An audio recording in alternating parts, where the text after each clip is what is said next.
Hello दोस्तों, आपका स्वागत है हमारे चैनल पर।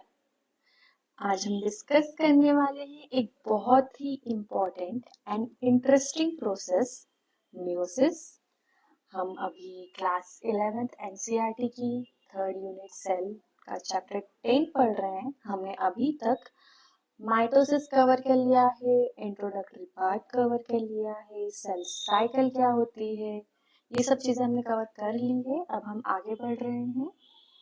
सो hello to all the future doctors, जितने भी नीट एस्पिरेंट्स हैं या जो भी बच्चे डॉक्टर्स बनना चाहते हैं, कमेंट में हेलो जरूर बोले। आई होप आप आगे चलकर डॉक्टर बने, एक बहुत अच्छे डॉक्टर बने। ये वीडियो आपको हेल्प करेगा। So it's a little part of your journey. So stethoscope आपके गले में देख के मुझे बहुत अच्छा लगेगा। हम स्टार्ट करते हैं मियोसिस से। तो मियोसिस स्टार्ट करने से पहले सबसे पहले समझना होगा कि मियोसिस होता क्या है। ओके, सो मियोसिस एक स्पेशल टाइप का सेल डिवीजन है। ठीक है, इसके अंदर क्या होगा, क्रोमोसोम नंबर आधा हो जाएगा। जितने total number of chromosome present है किसी भी सेल में, वो रिड्यूस हो जाएंगे हाफ में। ओके, इस प्रोसेस के एंड में 4 हैप्लॉइड डॉटर सेल बनेंगे। याद रखिएगा, कितने? 4 हैप्लॉइड डॉटर सेल, जिनका जेनेटिक कंपोजिशन बिल्कुल अलग अलग होगा।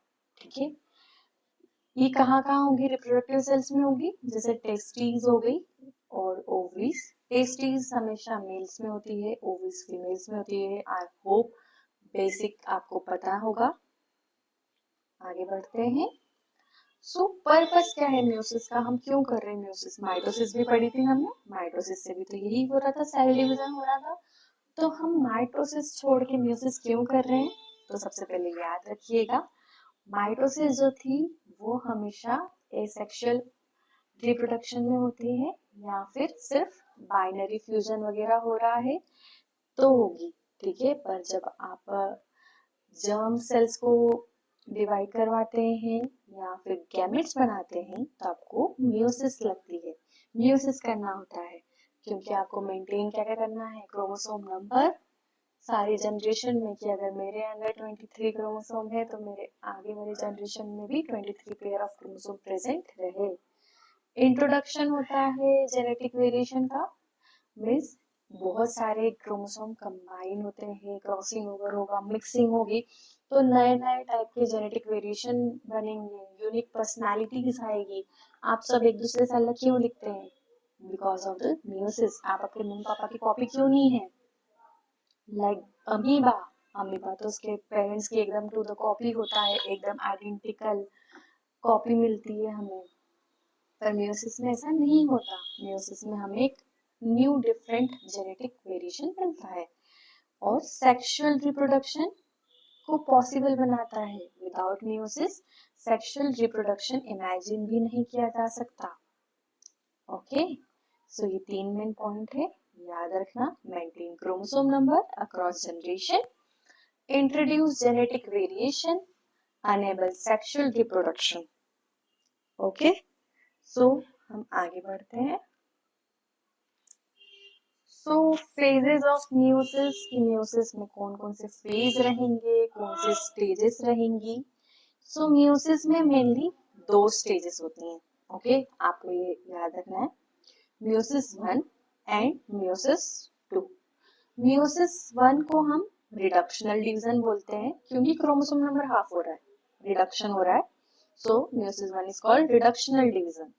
But when we talking about meiosis 2, it is called equational division, क्योंकि इसमें क्रोमोसोम नंबर जो होगा सेम रहेगा, बस क्रोमेटिड्स सेपरेट होते हैं।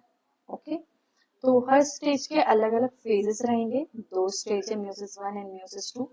हर स्टेज में 4 फेज रहेंगे। ओके, फेजेस को हम डिटेल में देखते हैं। तो सबसे पहले हम स्टार्ट कर रहे हैं मियोसिस 1 से, the reduction division. Here it is. So phases, 4 phase मैंने आपको बोला था, prophase, metaphase, anaphase, telophase. Same mitosis में जो फेजेस होते हैं वो यहाँ पर है, ठीक है। बस डिफरेंस ये है कि जब आप म्यूसिस 1 की बात कर रहे हैं तो आप इसे डिनोट कैसे करोगे, प्रोफेस 1, मेटाफेस 1, एनाफेस 1, टेलोफेस 1, ठीक है। ऑलवेज रिमेम्बर कि आपको ये 1 डिनोट करना है, क्योंकि आप म्यूसिस 1 की बात कर रहे हैं, ना आप माइटोसिस की बात कर रहे हो, ना म्यूसिस 2 की बात कर रहे हो। इसके से आपको डिफरेंशिएशन करना है, ठीक है। सो म्यूसिस 1 का फर्स्ट फेज है प्रोफेस 1। प्रोफेस 1 में क्या होता है, ये सबसे लॉन्गेस्ट फेज है, ठीक है, ये याद रखना, सबसे लंबा कॉम्प्लेक्स फेज है। इसमें क्या क्या होगा, क्रोमोसोम कंडेंस होते हैं। कंडेंस होना मतलब टाइटली कॉइल हो जाएंगे और पैकिंग एकदम टाइट, लाइक आपने एक बड़ी सी रस्सी को टाइटली कॉइल करके एक छोटी जगह में भर दिया, कंडेंस कर दिया, ठीक है। देन होमोलोगस क्रोमोसोम एक पेयर बनाते हैं, पेयरिंग होगी। पेयरिंग की प्रोसेस को क्या बोलोगे आप, सिनेप्स बनाना या सिनेप्सिस, ठीक है। इसी स्टेज में क्रॉसिंग ओवर होता है। क्रॉसिंग ओवर मतलब कि एक दूसरे को ये क्रॉस करेंगे जिस वजह से जेनेटिक मटेरियल एक्सचेंज होगा, ओके। दोनों क्रोमोसोम्स के बीच में जेनेटिक मटेरियल एक्सचेंज होगा जिससे ऑफस्प्रिंग में जेनेटिक वेरिएशन आएंगे। ये प्रोफेस का सबसे इम्पोर्टेंट फीचर है, ओके। सो प्रोफेस का डायग्राम देख लीजिए, ये प्रोफेस है, सिनेप्स बन रहा है, यहाँ आप देख सकते हैं, ये सिनेप्स का फॉर्मेशन हो रहा है, ये सिनेप्स है, ठीक है। ये सारे synapse, I am really sorry, I don't mean to this, okay fine. इसके पॉइंट्स याद रखना कि होमोलोगस क्रोमोसोम पेयर अप होते हैं एंड क्रॉसिंग ओवर होती है। ये दो मेन पॉइंट है प्रोफेस 1 की, ये नीट पॉइंट ऑफ व्यू से इंपॉर्टेंट है, बहुत बार इस पे क्वेश्चन आया है, आप शॉर्ट्स में चेक कर सकते हैं। नाउ मेटाफेस 1, तो मेटाफेस 1 में होमोलोगस पेयर जो होते हैं वो अलाइन हो जाएगा इक्वेटर पे, मतलब जो भी होमोलोगस क्रोमोसोम जो पेयर हुए थे, है ना, उनको हम टेट्राड बोल रहे हैं। अब वो कहाँ पर लाइन अप हो गए हैं, इक्वेटर पे। यहाँ होती है एक और इम्पोर्टेंट प्रोसेस, ओके। अब उस प्रोसेस को बोलते हैं हम इंडिपेंडेंट असॉर्टमेंट, ठीक है। इंडिपेंडेंट असॉर्टमेंट ही डिसाइड करता है कि कौन सा क्रोमोसोम किस डॉटर सेल में जाएगा, ओके, और रिजल्ट जो जेनेटिक वेरिएशन है वो आएगा। इसके बाद आता है सॉरी मेटाफेस 1 का आप डायग्राम देख लीजिए। इसमें टेट्राड जो होंगे वो अलाइन हो रहे हैं इक्वेटर पे और इंडिपेंडेंट असॉर्टमेंट हो रहा है।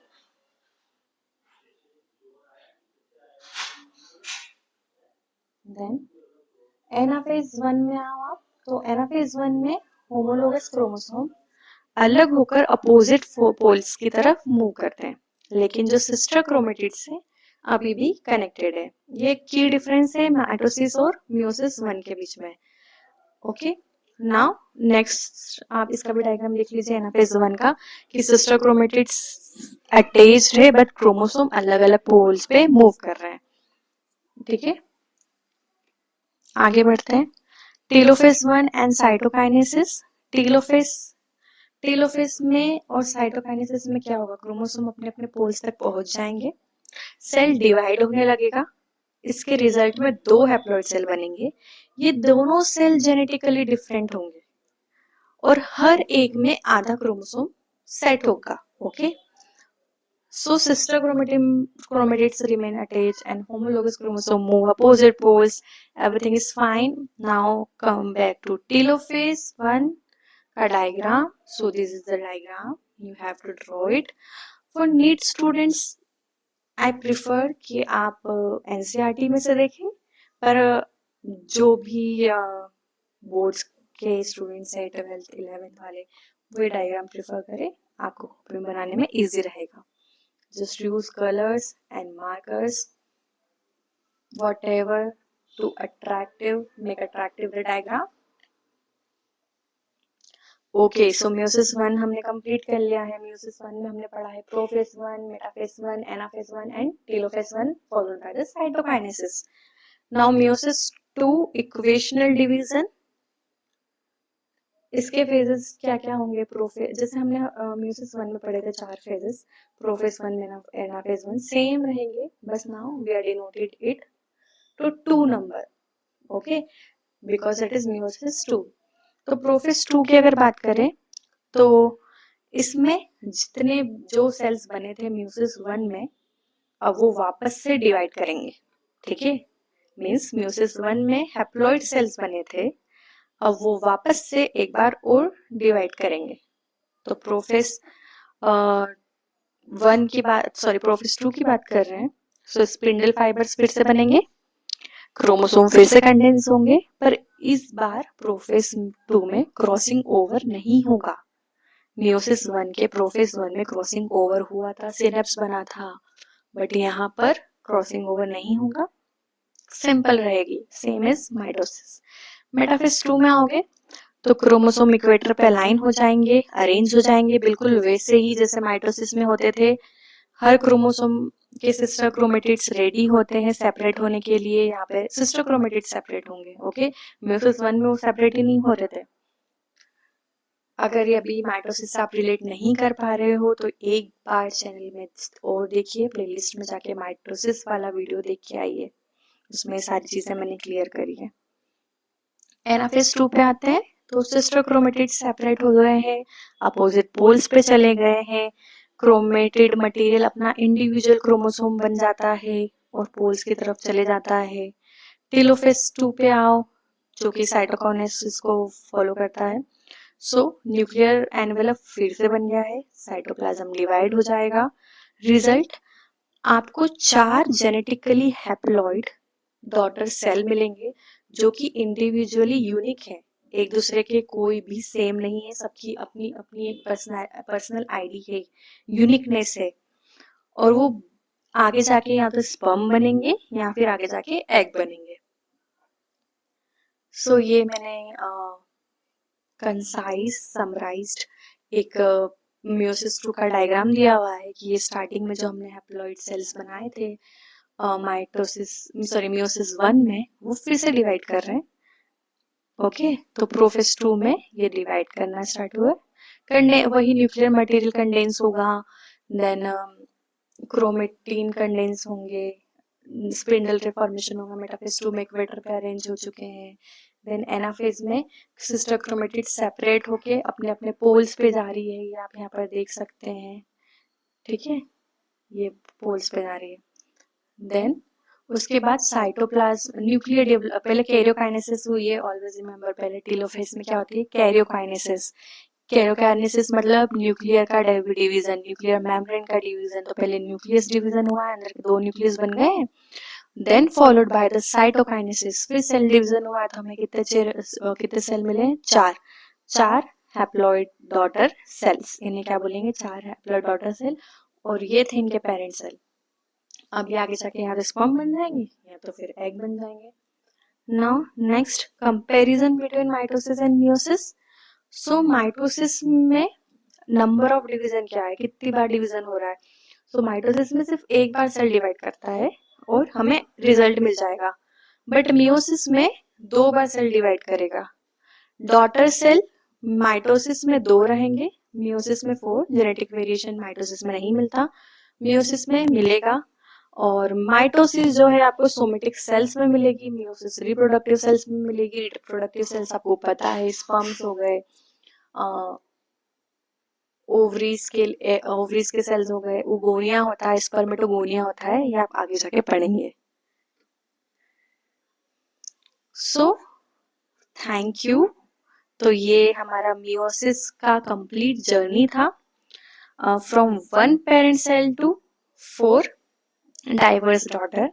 अगर आपको ये वीडियो हेल्पफुल लगा हो तो प्लीज लाइक करें, शेयर करें, कमेंट में अपना फीडबैक जरूर दें. जितने भी फ्यूचर डॉक्टर्स हैं हाई करें, मुझे पता होना चाहिए कि कितने डॉक्टर्स और रेडी हैं बनने के लिए. लाइक, ठीक है, सब्सक्राइब करना मत भूलें. मुझे एक मोटिवेशन फील होता है कि मैं और वीडियोस बनाऊं और कॉन्फिडेंटली अपना कंटेंट शेयर कर पाऊं कि आप लोग देखें. एंड